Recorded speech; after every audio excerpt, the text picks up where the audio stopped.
So today in this video we will discuss about what are the causes for the decline of the Mughal Empire.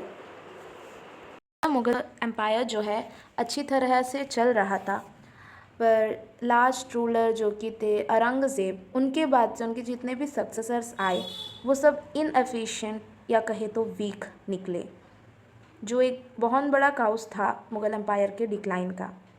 तो इसीलिए जब cows के बारे में पूछा जाए तो उसका मेन और फर्स्ट काउस तो यही है कि वो टाइम में वीक सक्सेसर्स थे, यानी औरंगज़ेब के जो भी आने वाले राजा थे जो बने उनके बाद, वो सब राजा होने के काबिल नहीं थे। The Mughals did not follow any law of succession like the law of primogeniture. तो मुग़ल जो थे अपने एक राजा के जाने के बाद दूसरा राजा कौन आए, इसके लिए क्या पहले से एक लॉ बना होना चाहिए जिससे कि आगे चल के कोई लड़ाई ना हो। पर मुगल्स लोगों के अंदर वैसा कोई लॉ ऑफ सक्सेशन नहीं बना था, जैसे कि लॉ ऑफ प्रिमोजेनिचर। प्रिमोजेनिचर यानी ये एक ऐसा लॉ है जो बताता है कि राजा का जो सबसे पहला बेटा हो वही राजा बनेगा अगला। जैसे कि हम सबको पता है कि राजा का पहला बेटा यानी सबसे बड़ा बेटा वही राजा के बाद दूसरा राजा बनता है। तो ऐसा कोई भी लॉ नहीं था मुगल्स के वक्त उनमें से, इसीलिए ज़्यादातर उनमें लड़ाई होती थी। जब एक राजा मर जाता था तो उसके बाद उनके बेटों में लड़ाई होती थी कि इसके बाद कौन राजा बनेगा। तो जब भी एक रूलर मरता हमेशा लड़ाई होता था, वार ऑफ सक्सेशन होता था किसके, ब्रदर्स के बीच में, यानी उस राजा के बेटों के बीच में, ब्रदर्स के बीच में, किसके लिए, थ्रोन में चढ़ने के लिए। और ये एक मेजर कारण था जो कि मुग़ल एम्पायर के वीकनिंग में मददगार साबित हुआ। एस्पेशली हम देख सकते हैं औरंगज़ेब के बाद। जैसे कि मैंने आपको पहले बताया कि जो औरंगज़ेब के सक्सेसर थे वो वीक थे, और ये नॉर्मली किस में फंस जाते थे, नॉबल्स की बातों में। अब देखो, अगर वो वीक थे इसका मतलब वो इनएफिशिएंट थे, उनमें उतना ज़्यादा दिमाग होता नहीं था, इसीलिए जो नोबल्स होते थे उनके कही बातों पर वो चलते थे। अगर नोबल्स जिस राजा को अगला बनाना चाहते थे शासक, वो उन्हें भड़काते एक दूसरे के खिलाफ और बना देते थे। सिर्फ इनएफिशिएंट रूलर ही नहीं थे, बल्कि औरंगज़ेब के बाद आए सारे सक्सेसर्स इनएफिशिएंट जनरल्स भी साबित हुए, और उनके पास इतना भी कैपेबिलिटी नहीं था कि अगर कोई रिवॉल्ट आया तो उससे वो सुप्रेस कर सके, यानी रोक सके। तो ये जो एब्सेंस था क्या का, स्ट्रॉन्ग रूलर का, औरंगज़ेब तक जितने भी रूलर्स पहले बने वो सब स्ट्रॉन्ग रूलर्स में आए, पर इनके बाद जो भी रूलर्स आया वो स्ट्रॉन्ग रूलर्स थे नहीं। अब इसके पीछे क्या हुआ,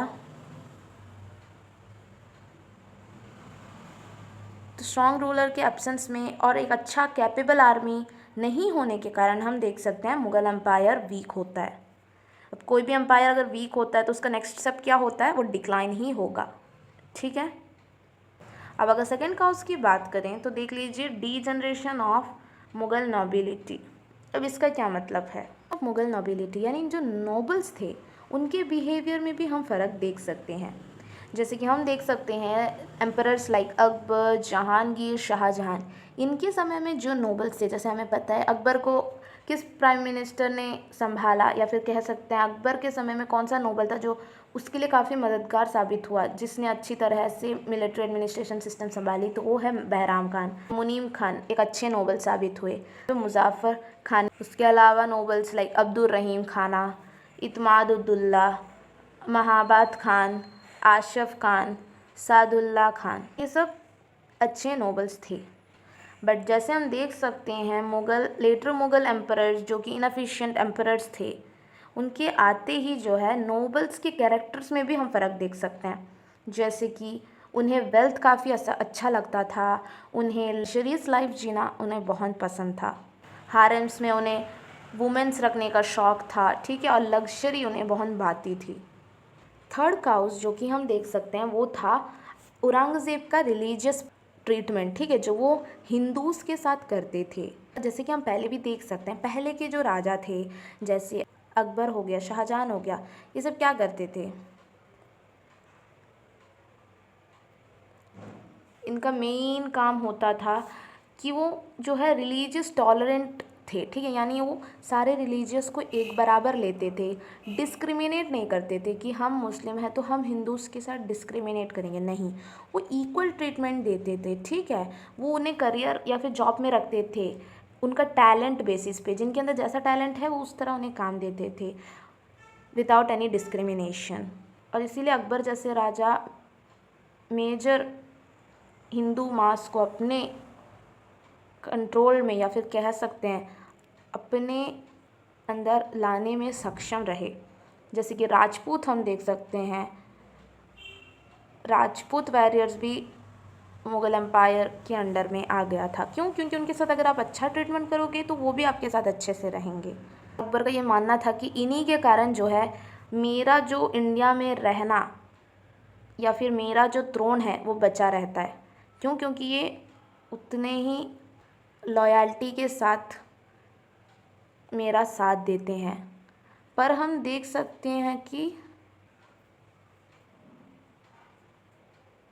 औरंगज़ेब में वो क्वालिटी बिल्कुल भी नहीं थी, ठीक है, क्योंकि जो है ना औरंगज़ेब ये रियलाइज़ नहीं कर पाया कि अगर आपको मुग़ल एम्पायर में रहना है, सबका मास सपोर्ट अगर आपको चाहिए तो आपको वहाँ के रहने वाले पीपल्स का दिल जीतना होगा। अब औरंगज़ेब कहाँ रूल कर रहा था? इंडिया में। अब उसे इंडिया का दिल जीतना होगा, राइट, तभी तो उसे मेजॉरिटी सपोर्ट मिलेगा। पर नहीं, उसका जो रिलीजियस पॉलिसी था वो क्या करता था, वो मुस्लिम्स का सपोर्ट करता था और हिंदू उस पर अत्याचार करता था। इसी के पीछे जो है जो राजपूत जो सपोर्ट करते थे वो उनका सपोर्ट भी खो बैठा, ठीक है। और इससे जो है उनका एम्पायर में जो उनका जो एक ग्रेट सोर्स ऑफ स्ट्रेंथ था ना वो भी लॉस हो गया। औरंगज़ेब की पॉलिसी के कारण, उनका जो इंटॉलरेंस के कारण अच्छे अच्छे राजपूत या फिर कह सकते हैं अच्छे अच्छे हिंदूस उनके बीटर फॉइज यानी एनिमीज़ बन गए। इसी के चलते हम देख सकते हैं कि औरंगज़ेब के रहते हुए उनका जो है उनका वार हुआ सिख्स के साथ, मराठास के साथ, जट्स के साथ, राजपूत्स के साथ, ठीक है, जिससे कि क्या हुआ, मुग़ल एम्पायर का जो मैक्सिमम रिसोर्स है ना वो ख़त्म हो गया बस इन्हीं से लड़ते लड़ते, ठीक है।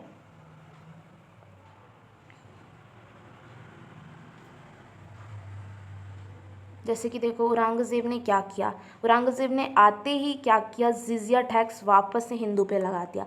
अब जिज़िया टैक्स क्या है? तो देखिए जिज़िया एक टैक्स है जो कि हिंदूस पे लगाया जाता है, ठीक है। अब ये हिंदू क्यों नहीं पसंद करते थे? क्योंकि ये एक तरह का डिस्क्रिमिनेशन ही तो था कि मुस्लिम लोगों को ये टैक्स देना नहीं होता था, बल्कि जो हिंदू है ना इन्हीं को ये टैक्स देना होता था, ठीक है। क्यों? क्योंकि जस्ट बिकॉज वो हिंदूज़ हैं। तो अकबर के टाइम पे उन्होंने ये जिज़िया टैक्स बिल्कुल भी अबॉलिश कर दिया था, ठीक है, बिल्कुल ही अबॉलिश कर दिया था। वही जगह औरंगज़ेब के आते ही उन्होंने ये री इम्पोज यानी फिर से लागू कर दिया। और इससे क्या हुआ, राजपूत्स उनके एनिमीज़ बन गए, ठीक है। और उन्होंने पूरी कोशिश की कि जो भी हिंदूज़ हैं ना उन्हें इस्लाम में कन्वर्ट कर दिया जाए।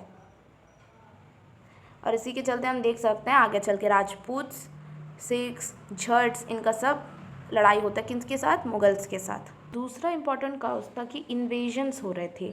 ऐसे ही काफ़ी सारे प्रॉब्लम्स, इंटरनल और आउटर प्रॉब्लम्स के पीछे मुग़ल एम्पायर वीक तो हो चुका था, बट जो बाहर से आउटसाइड से इन्वेजन्स हो रहे थे ना, कैप्चरिंग्स किए जा रहे थे किन के द्वारा?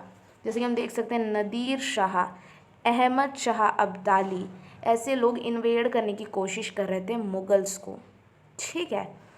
और ये इसकी क्या रिज़ल्ट हुआ? रिज़ल्ट हुआ ड्रेनेज ऑफ वेल्थ। अब जब वॉर होगा ना तो वेल्थ तो जाएगा ही, ड्रेन हो गई। तो ये जो ड्रेनेज ऑफ वेल्थ हुआ और ये इन्वेजन्स हुए, इन्होंने क्या किया, जो एम्पायर की जो स्टेबिलिटी मेंटेन्ड थी उसे हिला दिया। अब कोई एम्पायर अगर अनस्टेबल बन जाएगा होगा ना वो फॉल, ऑफ कोर्स वो हो गई। बात करें दूसरे का उसकी, तो वो था उस समय का उनका बैड फाइनेंशियल कंडीशन, या बोले तो उनके समय में उनकी जो ट्रेजरी थी, ठीक है, वो एम्प्टी थी, या बोले तो बहुत कमती थी।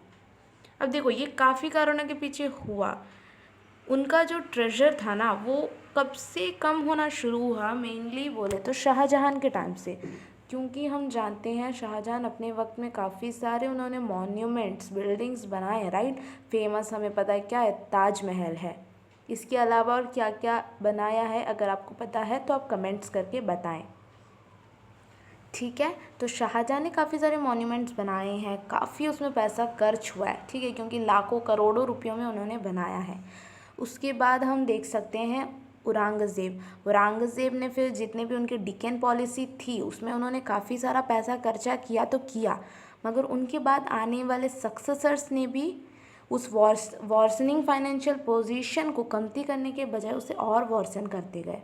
जैसे कि हम देख सकते हैं बहादुर शाह कौन थे?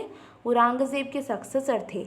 इन्होंने क्या किया, मतलब ये तो जागीर्स यानी जो लैंड्स होते थे इसे ऐसे डिस्ट्रीब्यूट करते थे जैसे ये कोई मिठाई हो, ठीक है।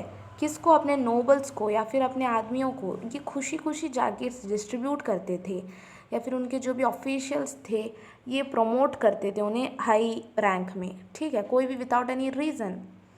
उसके अलावा इन्होंने क्या किया, इन्होंने आते साथ ही जजिया टैक्स और पिलग्रिमेजेस टैक्स को हटा दिया। अब ये ऐसे टैक्सेस थे जिससे इन्हें अच्छा खासा पैसा मिल जाता था अपने ट्रेजर के लिए, अब इसे हटा दिया तो यहाँ से जो सोर्स ऑफ इनकम है ये तो आना बंद हुआ ही, साथ में हम देख सकते हैं इन्होंने जो सरदेशमुखी का राइट है वो भी मराठास को दे दिया, ठीक है। फिर उसके बाद अगर हम देखें तो जहानदार शाह जो कि उसके बाद के सक्सेसर हैं और उसके भी आगे आने वाले जितने भी सक्सेसर थे, ये जो थे कॉस्टली गिफ्ट्स देते थे और जागीर्स देते थे, किसको? अपने मनसबदार्स को और अपने अमीर्स को। क्यों देते थे? जिससे कि वो उन्हें अपने काबू में रख पाए, खुशी से रख पाए, अदरवाइज़ वो कभी भी रिवॉल्ट कर देंगे, ठीक है। अब ये क्या, ये फर्दर वर्सन करता गया उनका जो भी ट्रेजर है वो, ठीक है। उसके आगे हम देख सकते हैं नदीर शाह, ऐसे काफ़ी सारे लोगों ने जो है मुग़ल एम्पायर पे इन्वेड करने का कोशिश किया। अब जब कोई इन्वेड करने का कोशिश होगा तो वहाँ पे वार होगा, और वार विदाउट खर्चा तो होगा नहीं, खर्चा तो अच्छा खासा होगा। तो ये सबसे क्या हुआ, उनका जो कंडीशन है, फाइनेंशियल कंडीशन, वो इतना ज़्यादा मैनेज करने के लिए इम्पॉसिबल हो गया था ना कि मुग़ल एम्परर्स को ये मुश्किल हो रहा था कि वो अपने पीपल्स का जो मिनिमम रिक्वायरमेंट्स है उसे भी पूरा कर पाए। तो इसके चलते हम देख सकते हैं कि जो पीजेंट्स थी उनकी कंडीशन भी दिन बर दिन बिगड़ते जा रही थी। पैसा नहीं होगा जब कुछ चलाने के लिए तो ऑफ कोर्स उस एम्पायर का फिर क्या ही होगा, वो आप खुद इमेजिन कर सकते हो, ठीक है। और इसके चलते गवर्नमेंट भी कोई फर्दर अटेंशन दे नहीं रहा था कि कैसे हम एग्रीकल्चर को अच्छा कर सके, कैसे ट्रेड और इंडस्ट्री को बढ़ा सके। अब जब ये फील्ड बढ़ेंगे तभी तो कहीं से पैसा आगा, पर नहीं, गवर्नमेंट तो इसके तरफ भी ध्यान नहीं दे रहा था। अब आप पैसा आने को नहीं देखोगे, सिर्फ खर्चा करते जाने को ही देखोगे, तो थोड़ी जो ट्रेजर भरेगा, ट्रेजर एम्प्टी होगा। अब ये एम्प्टी ट्रेजर एक देखा जाए तो एक इम्पॉर्टेंट रोल प्ले करता है in the decline of Mughal empire. Next cause है हमारा मिलिट्री वीकनेस। मिलिट्री जब वीक होगी तब एक एम्पायर को सेव करने वाला आर्मी भी वीक होगा, ठीक है। क्योंकि देखो, जब भी कोई आउटसाइड लड़ाई हो या फिर इनसाइड लड़ाई हो, आर्मी जब स्ट्रांग होगी तभी तो वो एम्परर उससे इफेक्टिवली सप्रेस कर पाएगा, राइट। जब मिलिट्री या फिर उनकी आर्मी ही वीक हो तो ये पॉसिबल है नहीं। तो देखो, हम देख सकते हैं कि औरंगज़ेब के बाद जो मुग़ल आर्मी थी वो बिल्कुल ही इनडिसिप्लिन हो गई थी, ठीक है। उनमें कोई डिसिप्लिन नहीं रहा। लड़ने के लिए एक जो मोराले होता है ना कि हम क्यों लड़ रहे हैं, तो हम अपने देश के लिए लड़ रहे हैं, हम अपने लोगों के लिए लड़ रहे हैं, ठीक है। उनके अंदर से वो जो चीज़ थी ना वो गिरने लगी थी। पॉसिटी ऑफ मनी, पॉसिटी यानी जो पाउज हो जाना यानी रुक जाना, मनी आना जो बंद हो गया था, बैंकरप्सी हो गई थी, फाइनेंशियल कंडीशन उनका जो गिर गया था। इसके पीछे क्या है, उनके पास इतना पैसा नहीं था कि वो अच्छा खासा स्टैंडिंग आर्मी अपने पास रख सके। वो अपने आर्मीज़ को सैलरी देने में कैपेबल नहीं हो पा रहे थे। अब इसमें क्या है, जैसे मर्सनरी सोल्जर्स होते थे, मर्सनरी सोल्जर्स यानी वैसे सोल्जर्स जो सिर्फ पैसे के लिए लड़ते हो, यानी हम लड़ते हैं क्योंकि हमें पैसे चाहिए, हमें पैसा दीजिए हम लड़ेंगे। जबकि एक सोल्जर के अंदर ऐसा मोटिव होना चाहिए, ऐसा उसके अंदर फीलिंग होना चाहिए कि वो अपने देश के लिए लड़ रहा है, अपने लोगों के लिए लड़ रहा है। पर नहीं, उस वक्त मुग़ल आर्मी में मैक्सिमम आर्मी सिर्फ मर्सनरीज टाइप के ही होते थे, यानी सिर्फ पैसे के लिए लड़ते थे। तो जब एम्परर के पास पैसा ही नहीं होगा तो क्या वैसे सोल्जर्स आपका साथ देंगे? ऑफ कोर्स नहीं, वो तो सीधा आपसे डिससेटिस्फाई हो जाएंगे, है ना, और वो कभी भी आपके अगेंस्ट रिवॉल्ट कर सकते हैं। तो ये एक मेजर काउज रहा उनके वीकनेस में, मिलिट्री वीकनेस में।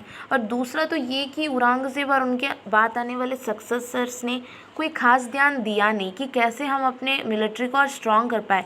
जैसे उन्होंने कोई नेवी को बढ़ावा देने की तरफ कोई उन्होंने इम्पोर्टेंट कदम नहीं उठाया कि वो नेवी की तरफ ध्यान दे। उन्होंने ना ही कोई साइंटिफिक या फिर न्यू मिलिट्री इन्वेंशंस की तरफ ध्यान दिया, क्योंकि देखो हमने ये सुना है ना कि जैसे जैसे समय बढ़ता है ना, हमें खुद को भी डेवलप करते रहना चाहिए, एडवांस होते रहना चाहिए, ठीक है। पर उन्होंने ना ही कोई टेक्निकल या मिलिट्री इन्वेंशंस में अटेंशन दिया, ना ही उन्होंने नेवी को उतना ज़्यादा इम्पोर्टेंस दिया। अब इससे क्या हुआ? अब इससे तो वो पिछड़े हुए रह गए ना, तो वो वीक मुग़ल आर्मी रह गए। तब जब फॉरेन से कोई भी इन्वेडर्स आता था या फिर यूरोपियन लोग जब आते थे, तो उनके सामने ये उतने कैपेबल नहीं होते थे। क्यों? क्योंकि वो तो अच्छा मिलिट्रीज यूज़ करेंगे, अच्छे मिलिट्री इन्वेंशंस टेक्निक्स होंगी उनके पास, राइट। तो उनके सामने ये वीक पड़ गए। अब ये एक इम्पॉर्टेंट काउज रहा डिक्लाइन ऑफ मुग़ल एम्पायर का। तो बस आज के इस वीडियो में इतना ही था इसका काउजेस। अगर आपको वीडियो पसंद आई हो तो सब्सक्राइब एंड लाइक करना मत भूलिएगा।